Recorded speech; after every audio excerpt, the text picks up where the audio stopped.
ಒಂದು ಸುಂದರ ಹಳ್ಳಿ. ಹಸಿರು ಹೊಲಗಳು, ಮೃದುವಾದ ಗಾಳಿ, ಹಕ್ಕಿಗಳ ಕೂಗು. ಅಲ್ಲಿ ಇಬ್ಬರು ಅಕ್ಕ ತಂಗಿಯರು ವಾಸಿಸ್ತಿದ್ರು. ಅಕ್ಕನ ಹೆಸರು ಲಕ್ಷ್ಮಿ, ತಂಗಿಯ ಹೆಸರು ಸೀತಾ. ಇಬ್ಬರೂ ಮದುವೆ ವಯಸ್ಸಿಗೆ ಬಂದಿದ್ರು. ಆದ್ರೆ ಅವರ ಕನಸುಗಳು ವಿಭಿನ್ನವಾಗಿದ್ದವು. ಲಕ್ಷ್ಮಿ ಶಾಂತ ಸ್ವಭಾವದ, ಮನೆಯ ಹೊಣೆಗಾರಿಕೆಯನ್ನು ಚೆನ್ನಾಗಿ ನಿಭಾಯಿಸುವ ಹುಡುಗಿ. ಸೀತಾ ಮಾತ್ರ ದೊಡ್ಡ ಕನಸುಗಳನ್ನಿಟ್ಟುಕೊಂಡಿದ್ಲು. ಚೆನ್ನಾಗಿ ಓದಿ ಸರ್ಕಾರಿ ಅಧಿಕಾರಿಯಾಗ್ಬೇಕು ಎಂಬುದು ಅವಳ ಜೀವನದ ಗುರಿ. ಒಂದಿನ ಮನೆಯಲ್ಲಿ ಮದುವೆ ವಿಷಯ ಪ್ರಸ್ತಾಪವಾಯಿತು. ಲಕ್ಷ್ಮಿ ಮತ್ತು ಸೀತಾ, ನಿಮ್ಮಿಬ್ಬರಿಗೂ ಒಟ್ಟಿಗೆ ಒಳ್ಳೆಯ ವರ ಹುಡುಕೋಣವೇ ಎಂದು ತಾಯಿ ಹೇಳಿದಾಗ ಸೀತಾ ಸ್ವಲ್ಪ ಆತಂಕಗೊಂಡ್ಲು.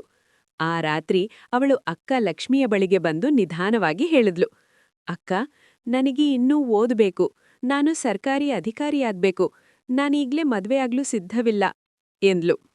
ಲಕ್ಷ್ಮಿ ಅವಳನ್ನು ನೋಡ್ತಾ ಮೃದುವಾಗಿ ನಗ್ತಾ, ಸೀತಾ, ನಿನ್ನ ಕನಸು ಬಹಳ ಚೆನ್ನಾಗಿದೆ. ನಿನಗೆ ಏನು ಬೇಕೋ ಅದನ್ನು ಸಾಧಿಸ್ಬೇಕು. ನಾನು ನಿನ್ನ ಜೊತೆಯಲ್ಲಿದ್ದೀನಿ ಎಂದು ಧೈರ್ಯ ನೀಡಿದ್ಲು. ಅಕ್ಕನ ಈ ಮಾತುಗಳು ಸೀತಾಳಿಗೆ ಹೊಸ ಶಕ್ತಿಯನ್ನು ನೀಡಿದ್ವು. ಕೆಲವು ದಿನಗಳ ನಂತರ ಲಕ್ಷ್ಮಿಯ ಮದುವೆ ನಿಶ್ಚಯವಾಯಿತು. ಮನೆ ತುಂಬಾ ಹಬ್ಬದ ವಾತಾವರಣ. ಸೀತಾ ಅಕ್ಕನಿಗಾಗಿ ಸಂತೋಷಪಟ್ಟರೂ ಅವಳ ಮನಸ್ಸಿನಲ್ಲಿ ಸ್ವಲ್ಪ ಖಾಲಿತನ ಇತ್ತು. ಮದುವೆಯ ಮುನ್ನದಿನ ಲಕ್ಷ್ಮಿ ಸೀತಾಳನ್ನು ತಮ್ಮ ಬಾಲ್ಯದ ನೆನಪಿನ ಜಾಗ, ಕೆರೆಯ ಹತ್ತಿರಕ್ಕೆ ಕರೆದುಕೊಂಡು ಹೋದ್ಲು. ಲಕ್ಷ್ಮಿ ಹೇಳಿದ್ಲು, ನೀನು ನಿನ್ನ ಕನಸಿಗಾಗಿ ಹೋರಾಡಬೇಕು. ಜನರು ಏನೇ ಹೇಳಿ ನೀನು ಧೈರ್ಯವಾಗಿ ನಿಲ್ಲಬೇಕು. ನಾನು ದೂರ ಇದ್ರೂ ನಿನ್ನ ಬೆಂಬಲವಾಗಿರ್ತೇನೆ ಎಂದ್ಲು. ಸೀತಾ ಸ್ವಲ್ಪ ಸಮಾಧಾನಗೊಂಡು, ಅಕ್ಕ, ನಿನ್ನ ಈ ಮಾತುಗಳನ್ನು ನಾನು ಎಂದಿಗೂ ಮರೆಯಲ್ಲ ಎಂದು ಹೇಳಿದ್ಲು. ಮದುವೆಯ ನಂತರ ಲಕ್ಷ್ಮಿ ತನ್ನ ಹೊಸ ಮನೆಗೆ ಹೋದ್ಲು. ಸೀತಾ ತನ್ನ ಜೀವನದ ಹೊಸ ಅಧ್ಯಾಯವನ್ನು ಆರಂಭಿಸಿದ್ಲು. ಅವಳು ಪ್ರತಿದಿನವೂ ಬೆಳಗ್ಗೆ ಬೇಗ ಎದ್ದು ಓದು ಪ್ರಾರಂಭಿಸಿದ್ಲು. ಪುಸ್ತಕಗಳು, ನೋಟುಗಳು, ಪರೀಕ್ಷಾ ತಯಾರಿ ಇವೆಲ್ಲ ಅವಳ ಜೀವನದ ಭಾಗವಾದವು. ಕೆಲವೊಮ್ಮೆ ಅವಳಿಗೆ ತುಂಬಾ ಕಷ್ಟವಾಗ್ತಿತ್ತು. ನನಗೆ ಆಗುತ್ತದೆಯಾ ಎಂಬ ಅನುಮಾನ ಬರ್ತಿತ್ತು. ಆ ಸಮಯದಲ್ಲಿ ಅವಳು ಅಕ್ಕನ ಮಾತುಗಳನ್ನು ನೆನಪಿಸಿಕೊಳ್ತಿದ್ಲು. ಒಂದಿನ ಅವಳು ಪರೀಕ್ಷೆಗೆ ಹೋದ್ಲು. ಅವಳ ಹೃದಯ ಬಡಿತ ಹೆಚ್ಚಾಗಿತ್ತು. ಆದ್ರೆ ಅವಳು ಧೈರ್ಯದಿಂದ ಬರೆದ್ಲು. ಕೆಲವು ದಿನಗಳ ನಂತರ ಫಲಿತಾಂಶ ಬಂದ ದಿನ ಸೀತಾಳ ಕೈಗಳು ನಡುಗುತ್ತಿದ್ದವು. ಅವಳು ಫಲಿತಾಂಶ ನೋಡಿದಾಗ ಅವಳ ಕಣ್ಣುಗಳಲ್ಲಿ ಸಂತೋಷದ ಕಣ್ಣೀರು ತುಂಬಿತು. ಅವಳು ಉತ್ತೀರ್ಣಲಾಗಿದ್ದಳು.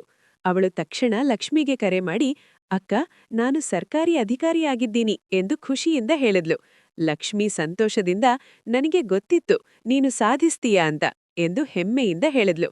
ಕೆಲವು ದಿನಗಳ ನಂತರ ಲಕ್ಷ್ಮಿ ಮನೆಗೆ ಬಂದಾಗ ಸೀತಾ ಬದಲಾಗಿದ್ದಳು.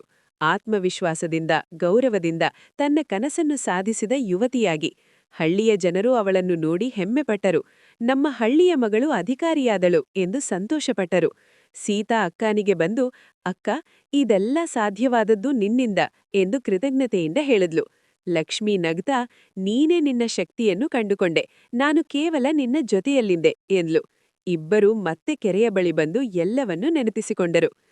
ಕನಸು ದೊಡ್ಡದಾಗಿರಬಹುದು, ದಾರಿ ಕಷ್ಟವಾಗಿರಬಹುದು, ಆದ್ರೆ ನಂಬಿಕೆ, ಪರಿಶ್ರಮ ಮತ್ತು ಒಬ್ಬರ ಬೆಂಬಲ ಇದ್ರೆ ಯಾವುದೇ ಗುರಿಯನ್ನು ಸಾಧಿಸಬಹುದು.